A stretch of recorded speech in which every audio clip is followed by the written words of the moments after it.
በስመ አብ ወወልድ ወመንፈስ ቅዱስ አሐዱ አምላክ አሜን። የልዑል እግዚአብሔር ቤተሰቦች፣ ምእመናን፣ ምእመናት፣ ሕፃናት እንዲሁም ሁላችሁ በዚህ ስፍራ የተሰበሰባችሁ የልዑል እግዚአብሔር ቤተሰቦች በወደደን ባፈቀረን ፍቅሩን እስከ ቀራንዮ መስቀል በገለጸልን እስከዚችም ሰዓት በምሕረቱ ጠብቆ በቸርነቱ ፈውሶ ባደረሰን በቅዱስ እግዚአብሔር ፍጹም ሰላም እንደምን ዋላችሁ? እንደምንስ ቆያችሁ? አሜን።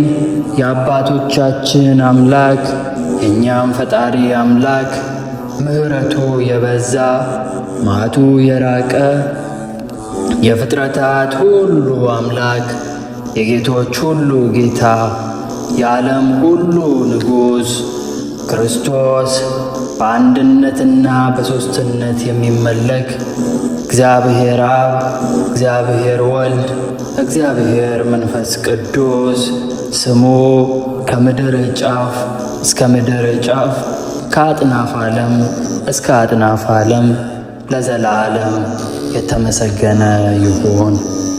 እግዚአብሔር ቢወድና ቢፈቅድ ዛሬ መዝሙር 22:7 ይዘን በጌጠኛ ቤትህ ልማት ይሁን በሚል መነሻ ቃል በቤተ ክርስቲያናችን የልማት ሥራ የሚሆን የገቢ ማሰባሰቢያ አዘጋጅተናል። አንደኛው ዓላማም ይህን የገዛነውን አሮጌ ቤት ሙሉ በሙሉ አድሶ ለአገልግሎት ማዋል ሲሆን፣ ሁለተኛው ዓላማም በዚሁ ቦታ ላይ የሚገኘውን ምድረ ግቢ አስተካክሎ መኪና ለማቆሚያ መጠቀም የሚቻልበትን ሁኔታ ማመቻቸት ነው። እኛ እናስባለን፣ እግዚአብሔር ያከናውናል። እግዚአብሔር ፍጻሜውን ያሳምርልን። በቀጥታ ወደ አባታችን መላከ ገነት ቀሲስ ጥላሁን አበበ መልእክት እንሂድ። በስመ አብ ወወልድ ወመንፈስ ቅዱስ አሐዱ አምላክ አሜን። የተወደዳችሁ የልዑል እግዚአብሔር ቤተሰቦች፣ የደስታ መፍሰሻ የተባለች ምልዕተ ጸጋ ምልዕተ ክብር የሆነች የወላዲተ አምላክ የእናታችን የቅድስት ድንግል ማርያም የቃል ኪዳን ልጆች የደብራችን የምስካየ ሕዙናን መድኃኔ ዓለም ቤተክርስቲያን ማኅበረ ምእመናን ወምእመናት ሰላም እግዚአብሔር ለሁላችሁ በያላችሁበት ስፍራ ይሁን። ዛሬ በዚህ ቪዲዮ ምስሌንና ድምፄን ሪኮርድ አድርጌ ወደ እናንተ የማስተላልፈው መልእክት አለኝ። ሁላችሁም እንደምታውቁት ማርች 28 የቤተክርስቲያናችንን የልማት ስራዎች ለማከናወን በጌጠኛው ቤትህ ልማት ይሁን በሚል ኃይለ ቃል አንድ የፈንድሬዚንግ መርሃ ግብር አዘጋጅተናል። የመርሃ ግብሩ ዋና ዓላማ ይህንን የምታዩትን መኖሪያ ቤት ከገዛነው ጀምሮ ምንም አይነት እድሳት ያልተደረገለትና በጣም ያረጀ በመሆኑ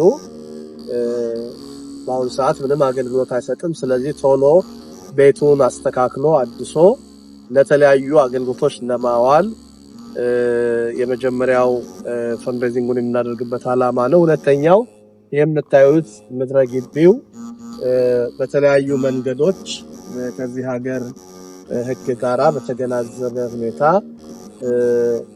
መኪና ማቆም የምንችልበትን ምቹ ሁኔታ ለመፍጠር የምንሰራቸው አንዳንድ የማስተካከያ ስራዎች አሉ። ግቢውን የማስተካከል ስራ ማለት ነው።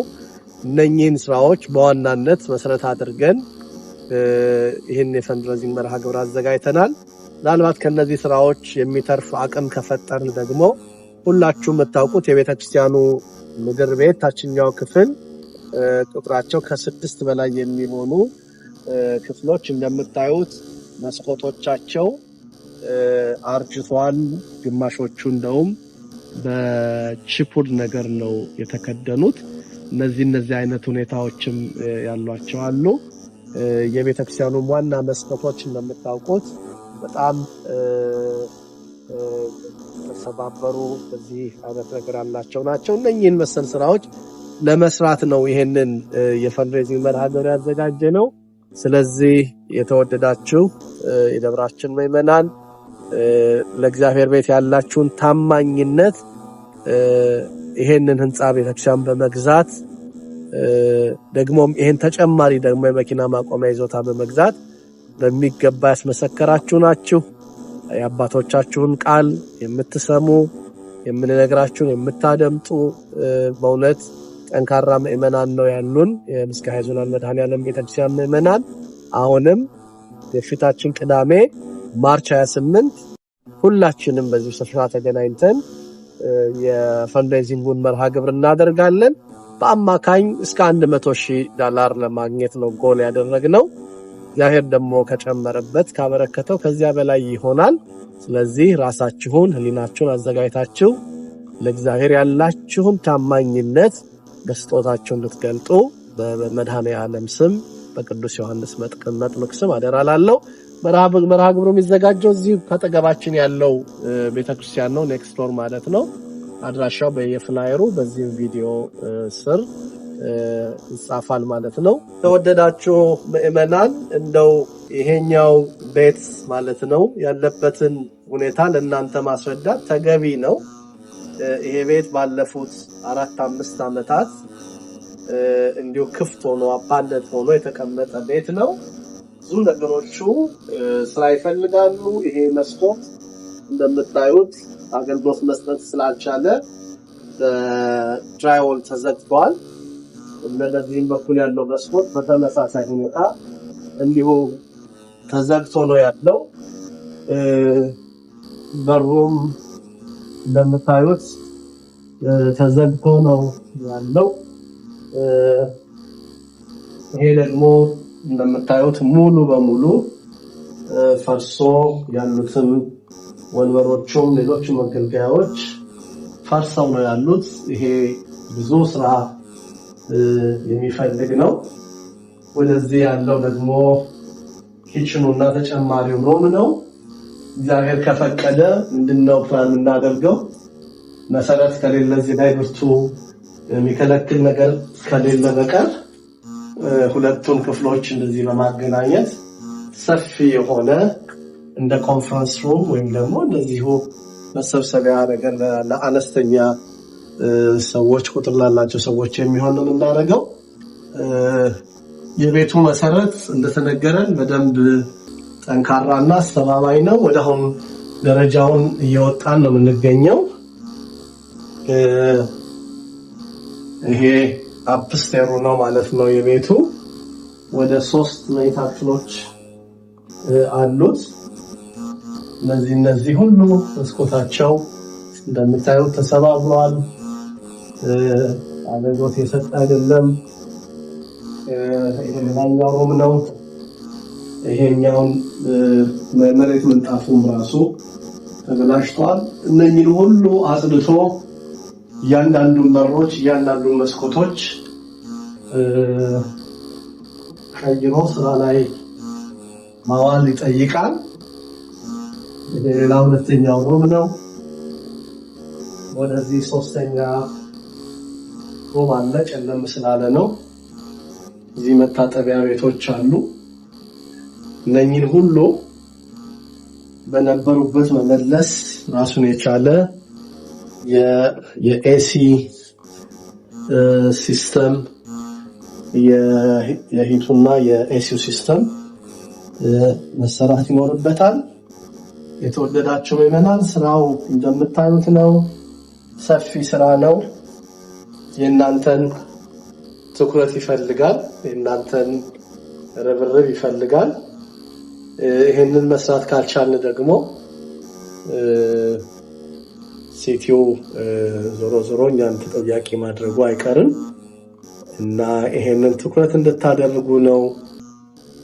መሰራቱ በራሱ ቢከራይ እንኳን የራሱ ገቢ ማምጣት የሚችል ለተለያዩ አገልግሎቶችም ቢውል ጥቅም መስጠት የሚችል ቤት ሆኖ ሳለ እንዲህን ያህል ባዶ አድርጎ ማስቀመጡ ተገቢ ነው ብለን አናምንም። ስለዚህ በዚህ የፈንድሬዚንግ መርሃ ግብራችን ከምንሰራቸው ዋና ስራዎች አንዱ ይሄ ነው እንዳሉ በሮቹ መስኮቶቹ መቀየር ይፈልጋሉ። በሚኖረን ምናልባት የገቢ ማሰባሰቢያ መርሃ ግብር ከምንሰራቸው ስራዎች አንዱ የዋጋ ኤስቲሜት ምናልባት ማግኘት ከቻልን እሱን ለማውጣት እንሞክራለን። እያንዳንዱ ማለት ነው በር ስንት ብር ሊሆን ይችላል፣ መስኮት ስንት ብር ሊሆን ይችላል እያልን የእያንዳንዱን ወጪ ግምታዊ የሆነ እናወጣለን ከባለሙያዎች አስጠንተን ማለት ነው። ከዛ ውጪ ያው ይሄ የምድረ ግቢው ጉዳይ ነው። በእውነት እግዚአብሔር ረድቶናል። እንደ አጥቢያ ቤተክርስቲያን አንድ አመት ባልሞላ ጊዜ ውስጥ በ6 ወር ገደማ ነው እንግዲህ ወደ ኖቬምበር 2024 ላይ መጨረሻ ላይ ይሄ ዋናው ተግባር ቤተክርስቲያን ገብቷል። እዚህ የገባ ነው ወደ ጃንዋሪ ላይ ነው። ጃንዋሪ 5 ይመስለኛል የገባ ነው ለልደት በዓል ዋዜማ። ዛት ከገባም በኋላ ወደ ጁላይ መጨረሻ ወደ ኦገስት አካባቢ ይሄንን ቦታ ደግሞ ጨመረን ገዝተናልና ይሄው እናንተን ጥረት ነውና የሚያሳየው ምእመናን አሁንም የጀመርነውን በትጋት እንድንፈጽመው በመድኃኔዓለም ስም ነው አደራምነው። እግዚአብሔር ሁላችንን ለዚያ ለማርች 28 ማለትም የፊታችን ቅዳሜ ከቁጥር ሳይጎድል ሁላችንን ለቀጠሮ ያብቃን። ጾሙን የስርየት ጾም የበረከት ጾም ያድርግልን። መድኃኔዓለም በየቤታችሁ ለሁላችሁም በረከት ይስጣችሁ። እግዚአብሔር ይስጥልን። ይቆየን።